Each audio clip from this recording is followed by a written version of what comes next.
கர்நாடக உயர்நீதிமன்ற உத்தரவை உச்சநீதிமன்றமும் உறுதி செய்திருப்பதாக பட தயாரிப்பு நிறுவனம் தரப்பில் இருந்து தெரிவிக்கப்பட்டிருக்கிறது. ஜனநாயகன் படம் மறு தணிக்கைக்கு அனுப்பப்படுவதாக தயாரிப்பாளருக்கு ஜனவரி 5ஆம் தேதியே தெரிவிக்கப்பட்டதாகவும் தெரிவிக்கப்பட்டிருக்கிறது. ஜனநாயகன் படம் மறு தணிக்கை குழுவுக்கு இன்னும் திரையிடப்படவில்லை என்றும் ஒன்றிய அரசு தரப்பில் இருந்து தெரிவிக்கப்பட்டிருக்கிறது. அதேபோல படத்தை முதலில் பார்த்த தணிக்கை குழுவினர் ஒருமனதாக சான்று வழங்க முடிவு செய்தனர் என்றும் தயாரிப்பு நிறுவனம் தரப்பில் இருந்து தெரிவிக்கப்பட்டிருக்கிறது. இந்நிலையில் நாளை மறுநாள் இந்த படம் வெளியாகும் என்று எதிர்பார்க்கப்படக்கூடிய நிலையில் படம் வெளியாகுவதில் சிக்கல் ஏற்பட்டிருப்பதாகவும் தற்போதைய சூழ்நிலை காட்டுகிறது. தணிக்கை குழுவில் இருந்த 5 உறுப்பினர்களும் தனித்தனியாக பரிந்துரை செய்தனர் என்று பட தயாரிப்பு நிறுவனம் தரப்பில் தெரிவிக்கப்பட்டிருக்கிறது. ஒரே ஒரு உறுப்பினர் மட்டும் எப்படி புகாரை அனுப்ப முடியும் என்றும் பட தயாரிப்பு நிறுவனம் கேள்வி எழுப்பியிருக்கிறது. தணிக்கை வாரிய உறுப்பினர் அளித்த புகார் குறித்து இன்றுதான் எங்களுக்கு தெரிய வந்ததாகவும் தயாரிப்பு நிறுவன தரப்பில் இருந்து தெரிவிக்கப்பட்டிருக்கிறது. தணிக்கை வாரியத்தின் கால வரையறையை பின்பற்றித்தான் ஆக வேண்டும் என்று நீதிபதி PD ஆஷா இந்த விவகாரத்தில் சொல்லியிருக்கிறார். வழக்கமாக ஒரு வாரத்தில் படத்திற்கு தணிக்கை சான்றிதழ் வழங்கப்படும் என்றும் பட தயாரிப்பு நிறுவனம் தரப்பில் இருந்து விளக்கம் அளிக்கப்பட்டிருக்கிறது. ஜனநாயகன் படத்துக்கு 500 கோடி ரூபாய் முதலீடு செய்திருப்பதாகவும் இதை அவ்வளவு எளிதாக கையாளக்கூடாது என்று தயாரிப்பு நிறுவனம் தரப்பில் இருந்து வேண்டுகோள் விடுக்கப்பட்டிருக்கிறது. இது பற்றி விவரங்களை தருவதற்காக செய்தியாளர் கிருஷ்ணா இணைக்கிறார். கிருஷ்ணா, இந்த படம் வெளியாவதில் தற்போது இருக்கக்கூடிய சிக்கல்கள் என்னென்ன விவரங்கள்? நிச்சயமாக ஜனநாயகன் படத்தை பொறுத்தவரையில் புகார் ஒன்று வந்திருக்கிறது. அது மத உணர்வை புண்படுத்தும் வகையில் அமர்ந்திருப்பதாக ஒரு தகவல் என்பது தெரிவிக்கப்பட்டு இதற்குண்டான சான்றிதழ் என்பது வழங்கப்படுவதில் மறு ஆய்வுக்கு உட்படுத்தப்பட்டிருப்பதாக தற்போது இந்த வழக்கு நீதிமன்றத்தில் விசாரணை நடந்து கொண்டிருக்கும் பொழுது மத்திய அரசு வழக்கறிஞர் ARL சுந்தரேஷ் தெரிவித்திருக்கிறார்.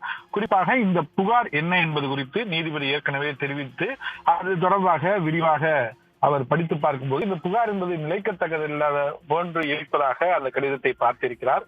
முக்கியமாக இந்த புகாரை யார் கொடுத்தது என்பது குறித்து கேட்கும் பொழுது தற்போதுதான் இந்த புகார் என்பது இந்த படத்தை தணிக்கை செய்த 5 பேர் கொண்ட குழுவில் ஒரு உறுப்பினர் மூலமாகத்தான் தற்போது கொடுக்கப்பட்டிருக்கிறது என்பது தற்போது மத்திய அரசு வழக்கறிஞர் தெரிவித்த போதுதான் படத்தயாரிப்பு நிறுவனத்திற்கே தெரிவித்திருக்கிறது. இதற்கு முன்பாக இந்த குழுவைச் சேர்ந்த உறுப்பினர் தான் இந்த புகாரை கொடுத்திருக்கிறார் என்பது எங்களுக்கு தெரியவே இல்லை என்று படத்தரப்பின் சார்பாக ஆஜரான வழக்கறிஞர் தங்கள் வாதத்தை முன்வைத்திருக்கிறார்கள். 500 கோடி ரூபாய் செலவில் இதை நாங்கள் இந்த படத்தை எடுத்திருப்பதாக அவர்கள் தெரிவித்திருக்கிறார்கள்.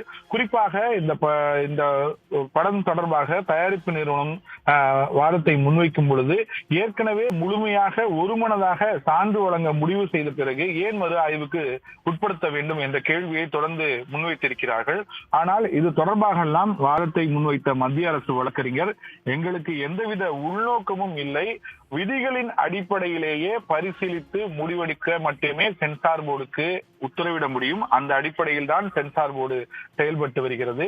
டிசம்பர் 18ஆம் தேதி கடந்த ஆண்டு டிசம்பர் 18ஆம் தேதி விண்ணப்பித்து விட்டு உடனடியாக தற்போது வழக்கு என்பது தொடர்ந்துள்ளார்கள். பொதுவாக சான்றிதழ் வழங்குவதற்கு பிறகுதான் இது தொடர்பாக வழக்கு என்பது உயர்நீதிமன்றத்தில் இவர்கள் தாக்கல் செய்ய முடியும். வழங்குவதற்கு முன்பாக இவர்கள் தாக்கல் செய்திருக்கிறார்கள் என்ற பல்வேறு வாதத்தை additional solicitor general ARL Sundaresh தொடர்ந்து நீதிபதி முன்பு முன்வைத்திருக்கிறார்.